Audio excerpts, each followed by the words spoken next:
Hello guys, welcome back to our channel Fantasy World. இன்னைக்கு என்ன வீடியோல என்ன பார்க்க போறோம் அப்படினா டெரர் இன் ரெசோனன்ஸோட எபிசோட் 2 கான எக்ஸ்பிளனேஷன் தான். ஆல்ரெடி போன எபிசோட் எண்டிங்ல ஒரு பெரிய பில்டிங்கை வெடிக்க வச்சிருப்பாங்க. அந்த பில்டிங் என்னென்ன டேமேஜ்லாம் இருக்கு அப்படினு சொல்லிட்டு போலீஸ் வந்து பாத்துக்கிட்டு இருக்காங்க. ரிப்போர்ட்டர்ஸ்மே வந்துட்டு போலீஸை பத்தி தான் சொல்லிக்கிட்டு இருக்காங்க. போலீஸ் வந்து இத கன்ஃபார்மா சொல்றாங்க. இது வந்து ஆக்சிடென்ட்டா நடந்த மாதிரி தெரியல, யாரோ பிளான் பண்ணி பண்ண மாதிரி தான் தெரியுதுன்னு சொல்லிட்டு போலீஸ் சீக்கிரமே இத கண்டுபிடிச்சிருவோம்னு சொல்லிட்டு சொல்றாங்க அப்படின்னு பிரஸ்ல சொல்லிக்கிட்டு இருக்காங்க. லீசா அன்னைக்கு நைட் வீட்டுக்கு போறா. அப்படியே அவங்க அம்மா வந்துட்டு எதுக்கு நீ இவ்வளவு டெக்ஸ்ட் பண்ணி எடுக்கல, எதுக்கு ரிப்ளைவே பண்ணல அப்படின்னு சொல்லிட்டு தொடர்ந்து கேட்டுக்கிட்டே இருக்காங்க. இல்ல நான் போனை பார்க்கல அப்படின்னு சொல்லிட்டு அவ சொல்றா. இல்ல நீ இதை தெரிஞ்சதான் பண்ண, வேணும்னே தான் பண்ண, நீ உங்க அப்பா மாதிரி விட்டுட்டு போக பாக்குறியா அப்படின்னு சொல்லிட்டு அவங்க தொடர்ந்து டார்ச்சர் பண்றாங்க. இவ அப்படியே அதை தாங்க முடியாம தள்ளி விட்டுட்டு உள்ள வந்துடுறா. இப்போ பெரிய பெரிய ஆபீசர்ஸ் எல்லாம் வந்துட்டு ஒரு மீட்டிங் போடுறாங்க. இதுல ஒரு டிபார்ட்மெண்ட் மட்டும் இல்ல, எக்கச்சக்க டிபார்ட்மெண்ட் சேர்ந்து தான் இந்த டெரரிஸ்ட் அட்டாக் பத்தி ஒரு மீட்டிங் போட்டிருக்காங்க. அந்த அட்டாக் நடந்தது வந்துட்டு ஆக்சுவலி கவர்மெண்ட் பில்டிங்ல தான், டோக்கியோட முக்கியமான கவர்மெண்ட் பில்டிங்ல இந்த மாதிரி அட்டாக் பண்ணிருக்காங்களே அப்படின்னு சொல்லிட்டு எல்லா டிபார்ட்மெண்ட்டும் ஒண்ணு கூட்டிட்டாங்க. ஃபர்ஸ்ட் ஒருத்தர் வந்துட்டு நேத்து என்னென்னலாம் டேமேஜ் ஆயிருக்கு அப்படின்னு சொல்லிட்டு சொல்றாரு. மக்கள் யாருக்குமே எந்த ஒரு அடியும் படல, யாருமே சாகலாம் இல்ல, மைனர் இன்ஜுரிஸ் மட்டும் தான் ஒரு 27 பேருக்கு, பெருசா பெரிய இன்ஜுரின்னு கூட சொல்ல முடியாது, சின்ன சின்ன இன்ஜுரியோட தப்பிச்சிட்டாங்க. அடுத்து இன்னொருத்தர் வந்து பேசுறாரு. நேத்து 2 சின்ன பசங்க போட்ட வீடியோ தான் நாங்க வந்துட்டு அனலைஸ் பண்ணிக்கிட்டு இருக்கோம். அவங்க மேலதான் சஸ்பெக்ட் இருந்தது, அதனால அவங்களே தான் எப்படியாவது கண்டுபிடிக்கணும்னு சொல்லிட்டு ட்ரை பண்ணிக்கிட்டு இருக்கோம். அவங்க நெட்வொர்க் ஆக்சஸ் பண்றதுக்கு டார் அப்படின்னு சொல்லிட்டு ஒரு சாஃப்ட்வேர் யூஸ் பண்ணிருக்காங்க. அது சுத்தமா பாப்புலரே இல்லாத ஒரு சாஃப்ட்வேர், அதனால அதோட ஐபி அட்ரஸ் கூட எங்களால கண்டுபிடிக்க முடியல. இந்த வீடியோ எங்க இருந்து போட்டாங்கன்னு சொல்லிட்டு எங்களுக்கு தெரியல அப்படின்னு சொல்றாரு. அப்ப அந்த கூட்டத்துக்குள்ள இருந்து ஒருத்தர் எந்திரிச்சு பேசுறான். இவனோட பேர் வந்துட்டு ஹாமுரா. இவனையுமே ஞாபகம் ஒரு முக்கியமான கேரக்டர். நீங்க சொல்ற மாதிரி இந்த வீடியோல இருந்தது என்னவோ ரொம்ப சின்ன பசங்க தான், அவங்கள கிரிமினலா இருக்க முடியும் அப்படின்னு சொல்லிட்டு கேக்குறான். அந்த வீடியோஸ் பத்தி தான் நாங்க இனிமே டீடைலா அனலைஸ் பண்ணிக்கிட்டு இருக்கோம் அப்படின்னு சொல்லிட்டு அவர் சொல்றாரு. அடுத்து இன்னொருத்தர் எந்திரிச்சு பேசுறாரு. அந்த கவர்மெண்ட் பில்டிங்ல கேமரா எதுவும் ஒர்க் ஆகல அந்த டைம்ல, ஏன்னா அப்பதான் கொஞ்ச நேரத்துக்கு முன்னாடி கரண்ட் எல்லாம் ஷட் டவுன் ஆச்சு அப்படின்னு சொல்லிட்டு சொல்றாரு.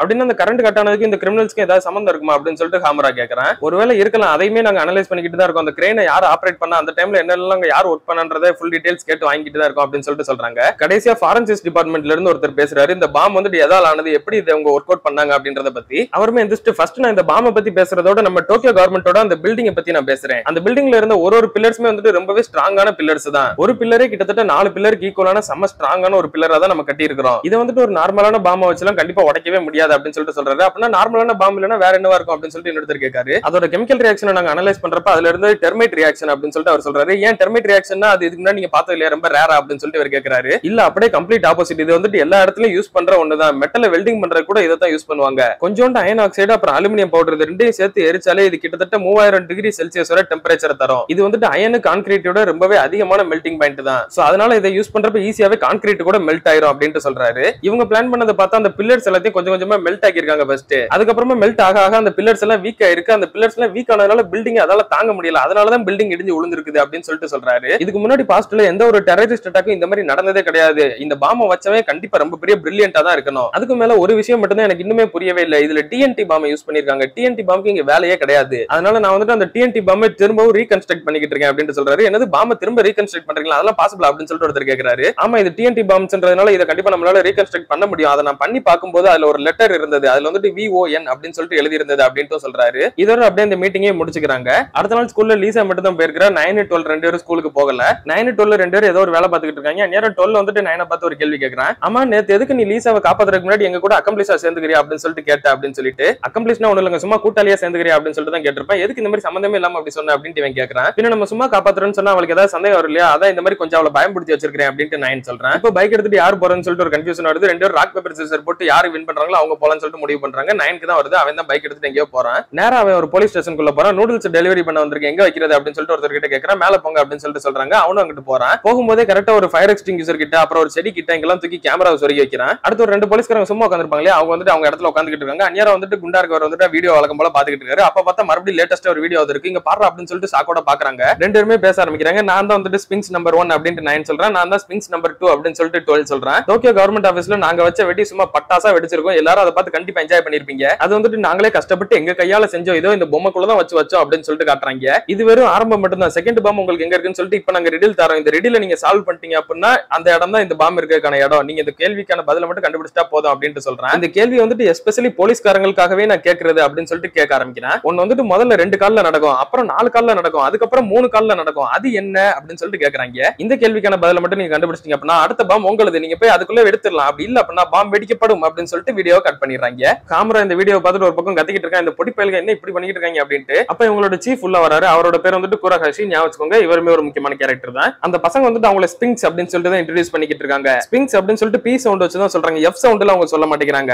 இது வந்துட்டு ஆக்சுவலி எஜிப்தியன் ப்ரொனன்சியேஷன் கிடையாது, இது வந்துட்டு கிரீக் ப்ரொனன்சியேஷன். ஸ்பிங்ஸ் அப்படின்றது ஒரு மான்ஸ்டர். அது வந்துட்டு கிரீக் மித்தாலஜில ஒடிபஸ் ரெக்ஸோட கதையில வந்திருக்குது. லயஸ் அப்படின்றவர் தான் ஒடிபஸோட ஃபாதர். லயஸ்க்கு வந்துட்டு ஒடிபஸ் கையால தான் சாவு அப்படின்னு சொல்லிட்டு ஒரு ஆட்கள் சொன்னதுனால அதனால அதை கேட்டுட்டு இவர் வந்துட்டு அவரோட சொந்த பையனே வந்துட்டு ஒதுக்கி வச்சுட்டாரு. அவன் பிறந்த உடனே அவனை ஒரு காட்டுல விட்டுட்டு வந்துட்டாரு. ஆனா ஒடிபஸ் வந்துட்டு அந்த காட்டுல எப்படியோ சர்வே பண்ணி ஒரு அடல்ட்டா வளர்ந்து வந்துட்டான். அந்த ஆர்கிள் சொன்னது கரெக்ட் தான். ஒரு நாள் ஒடிபஸ் வந்துட்டு அவங்களோட அப்பாவே வந்துட்டு அவங்க அப்பானே தெரியாம கொலை பண்ணிட்டான். அண்ட் அவங்க அப்பாவை கொலை பண்ணது மட்டும் இல்லாம அவங்க அம்மாவே வந்துட்டு கல்யாணமும் பண்ணிருக்கான். ஒடிபஸ்க்கு இந்த உண்மை தெரிய வந்ததுக்கு அப்புறம் அவனால அந்த கில்ட்ல இருந்து வெளியே வரவே முடியல. அவனே அவனுக்கு தண்டனை கொடுத்துக்கிற விதமா அவனோட 2 கண்ணையும் புடிங்கி எரிஞ்சிட்டு கண்ணே இல்லாம குருடனா வாழ்ந்துகிட்டு இருந்தான். இந்த கதையை டைரக்டர் குருகாசி ஒரு பக்கம் சொல்லிக்கிட்டு இருக்க, இன்னொரு பக்கம் லீசாவுமே வந்துட்டு ஒரு புக் எடுத்து இந்த கதையை தான் படிச்சுக்கிட்டு இருந்திருக்கா. என்ன புக் படிச்சுக்கிட்டு இருக்க நீ அப்படின்னு சொல்லிட்டு அந்த இடத்துக்கு டக்குன்னு டொல் வந்து நிக்கிறா. இவன் அவனை டக்குன்னு பார்த்தோன்னே ஷாக் ஆயிடுறா. நீங்க என்ன பண்ணிக்கிட்டு இருக்க அப்படின்னு சொல்லிட்டு லீசாவும் அவங்க கிட்ட போய் கேக்குறா. அதுக்கு டொல் எதுவும் ப்ராப்பரா ரெஸ்பான்ஸ் பண்ணல. அதுக்கு பதிலா அவன் வந்துட்டு நான் உனக்கு ஒரு ட்ரிக் சொல்லி தரேன் பாரு அப்படின்னு சொல்லிட்டு ஒரு பாதி கொக்கோ கோலாவையும் பாதி கிரீன் டீயும் பிடிச்சிட்டு இந்த 2 இப்படி கையில வச்சிரு, இதுக்கு மேல இதை தூக்கி போட்டா நல்லா ஒண்ணு வரும் பாரு அப்படின்னு சொல்லிட்டு தூக்கி போட்டுறான். பார்த்தா முறையா வந்துருது. அதை பத்தி ரொம்ப பயந்துடுறா. இவன் அப்படியே வெளியே ஓடி வந்து பாக்குறதுக்குள்ள அவன் கிட்ட காணாம போயிடுறான். அப்ப குருகாசி வந்துட்டு மறுபடியும் இந்த கதையை கண்டினியூ பண்றாரு. ஒடிபஸ் வந்துட்டு அவங்க அப்பாவோட ஊருக்கு போய் சுத்தி பார்க்க போயிருந்தான். அங்கதான் வந்துட்டு ஸ்பிங்ஸ் அப்படின்னு சொல்லிட்டு ஒரு மான்ஸ்டர் இருந்தது. அந்த மான்ஸ்டர் இதே மாதிரி தான் ஒரு ரிடில் சொல்லும். அந்த ரிடில் சொல்றதுக்கு ஆன்சர் கரெக்டா பண்ணிட்டா அவங்கள விட்டுறோம், இல்ல அப்படின்னா அவங்களை அப்படியே சாப்பிட்டோம் அப்படின்ட்டு. அப்படி அது ஒடிபஸ் கிட்ட என்ன கேள்வி கேட்டது அப்படின்னு சொல்லிட்டு எல்லாம் கேக்குறாங்க. ஒன்னு வந்துட்டு காலையில 4 காலோட நடக்கும், மத்தியானம் 2 காலோட நடக்கும், சாயங்காலம் 3 காலோட நடக்கும். அது என்ன அப்படின்னு சொல்லிட்டு தான் ஸ்பிங்ஸ் வந்துட்டு ஒடிபஸ் கிட்ட கேட்டிருக்கோம். இது எக்ஸாக்ட்லி இவங்க கேட்ட கேள்வி தானே. இதுதான் கொஸ்டின் அப்படின்னா அதுக்கான ஆன்சர் அது என்ன அப்படின்னு சொல்லிட்டு ஹாமரா கேக்குறான். இதுக்கான ஆன்சர் வந்துட்டு மனுஷங்க தான் அப்படின்னு சொல்லிட்டு குரகாசி சொல்றாரு. காலையில மத்தியானம் சாயங்காலம் அப்படின்றது மனுஷங்களோட ஸ்டேஜஸ் டிஃபர் பண்ணுது. ஒரு மனுஷன் பிறந்த உடனே குழந்தையா இருக்கும்போது 4 கால்ல தவந்து நடப்பான். அடுத்து அடல்ட் ஆன உடனே 2 கால்ல ப்ராப்பரா நடப்பான். ஃபைனலி அவனுக்கு வயசானதுக்கு அப்புறம் அவனால ப்ராப்பரா நடக்க முடியாது. அதனால ஒரு குச்சி வச்சு நடப்பான். அதனால 2 கால் பிளஸ் ஒரு குச்சி 3 ஆயிடும். அப்படின்னா மனுஷன் இந்த மனுஷன்றதுல என்ன ஆன்சர் இருக்குது, இது எங்க பாம் இருக்கும் அப்படின்னு சொல்லிட்டு எல்லாம் யோசிச்சு பார்க்காங்க. ஒருவேளை மனுஷங்க அதிகமா இருக்கிற இடத்தை தான் அவங்க டார்கெட் பண்றாங்களோ, பாப்புலேஷன் அதிகமா இருக்கிற மாதிரி ஒரு இடம் அதை தான் அவங்க சொல்ல வராங்களோ அப்படின்னு சொல்லிட்டு யோசிக்கிறாங்க. அப்படி இல்ல அப்படின்னா இந்த 4 2 3 அப்படின்றது ஏதாவது ஒரு சீக்வன்ஸ் இருந்தா அது வந்துட்டு ஏதாவது ஒரு அட்ரஸ் மேட்ச் பண்ற மாதிரி இருந்தா அப்படின்னு சொல்லிட்டு ஹாமரா கேட்கறான். அதே மாதிரி ஒரு சீக்வன்ஸ் இருக்கான்னு சொல்லிட்டு தேடி பாக்குறாங்க.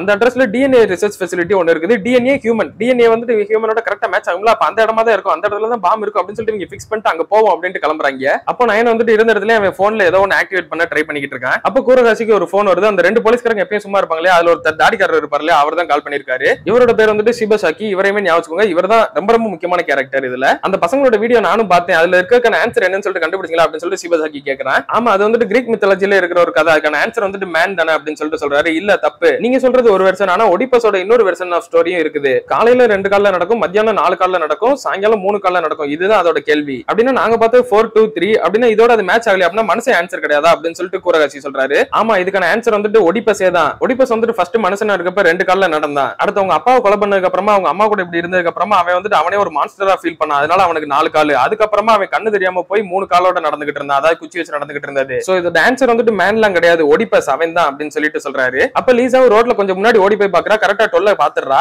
அப்போ சிபசாக்கி இன்னொரு விஷயத்தையுமே சொல்றாரு. அவங்க இந்த ரெடில் வந்துட்டு எல்லாருக்குமானது, ஆனா எஸ்பெஷலி இது வந்துட்டு போலீஸ்காரங்களுக்கானது அப்படின்னு சொல்லிட்டு தான் மென்ஷன் பண்ணியே சொன்னாங்க. அப்படின்னா இந்த பாம் வந்துட்டு சம்வேர் போலீஸ்க்கு ரிலேட் ஆன ஒரு இடத்துல தான் இருக்குது. அந்த நம்பர் சீக்வன்ஸ் 2 4 3 அதை வச்சு நான் தேடி பாக்குறப்ப எனக்கு தெரிஞ்ச வந்துட்டு அது நம்ம ஊருக்குள்ள இருக்கிற அந்த லோக்கல் போலீஸ் ஸ்டேஷன், ரெப்பாங்கி போலீஸ் ஸ்டேஷன் தான் அப்படின்னு சொல்லிட்டு அவர் சொல்றாரு. அப்போ கரெக்டா 9 வந்துட்டு அவன் போன்ல இருந்து ஒரு நம்பருக்கு கால் பண்றான். கரெக்டா அந்த போலீஸ் ஸ்டேஷனுக்குள்ள ஒரு ரிங் சவுண்ட் கேக்குது. இந்த பக்கம் 12 வந்து பின்னாடி திரும்பி லீசாவை பார்த்துட்டு நீ ஏதாவது ஒரு மூவ் தப்பா பண்ணனா கூட நான் யோசிக்காம உன்னை கொன்றுவேன் அப்படின்னு சொல்லிட்டு முன்னாடி போறான். அப்போ கரெக்டா 9 கொண்டு போய் டெலிவரி பண்ணிருப்பான் தெரியுமா, அந்த ஒரு பாக்ஸ்குள்ள இருந்து பாம் வந்துட்டு வெடிக்குது. எல்லா போலீஸ்காரங்களுக்கும் இந்த நியூஸ் தெரிய வருது. சிபசாக்கி கூட ஒருத்தர் குண்டா இருப்பாரு, அவர் ஓடி வந்து சொல்றாரு ரெப்பாங்கி போலீஸ் ஸ்டேஷன் தான் வெடிச்சிருக்கு அப்படின்னு சொல்லிட்டு. சிபசாக்கிக்கு கொஞ்சம் கடுப்பாகுது, நான் தான் கொஞ்சம் லேட்டா சொல்லிட்டேன் அப்படின்னு சொல்லிட்டு டைரக்டர் கூரகாசி கிட்ட ஹாமரா ஓடி வந்து போலீஸ் ஸ்டேஷன், ரெப்பாங்கி போலீஸ் ஸ்டேஷன் தான் பாம் வச்சு வெடிச்சிருக்கு, அவங்க வந்துட்டு போலீஸ்க்கு டைரக்ட் சேலஞ்ச் கொடுத்திருக்காங்க அப்படின்னு சொல்லிட்டு சொல்றேன். அப்ப கூரகாசி வந்துட்டு சிபசாக்கி கிட்ட நான் வந்துட்டு ரொம்பவே கான்ஃபிடென்ஷியலான ஒரு விஷயத்தை உங்ககிட்ட சொல்ல போறேன். ஒரு 6 மாசத்துக்கு முன்னாடி ஜப்பான்ல நம்மளோட புளுட்டோனியம் ஒன்னு திருடப்பட்டது. அது ஒரு 2 கிரிமினல்ஸ் தான் பண்ணாங்க. அவங்கள பத்தி எந்த ஒரு லீடுமே கிடையாது, காத்து மாதிரி பறந்து போயிட்டாங்க. அண்ட் டோக்கியோட கவர்மெண்ட் ஆபீஸ்ல ஃபர்ஸ்ட் பாம் வெடிச்சப்ப அங்க ஒரு லெட்டர் இருந்தது தெரியுமா, அதே லெட்டர் தான் வந்துட்டு அங்கேயுமே அவங்க எழுதி வச்சிருந்தாங்க, VON அப்படின்னு சொல்லிட்டு கூரகாசி சொல்றான். எனக்கு தெரிஞ்சவங்க வந்து நம்ம கண்ட்ரியோட சீரியஸாவே ஃபைட் பண்ணணும்னு சொல்லிட்டு நினைக்கிறாங்க.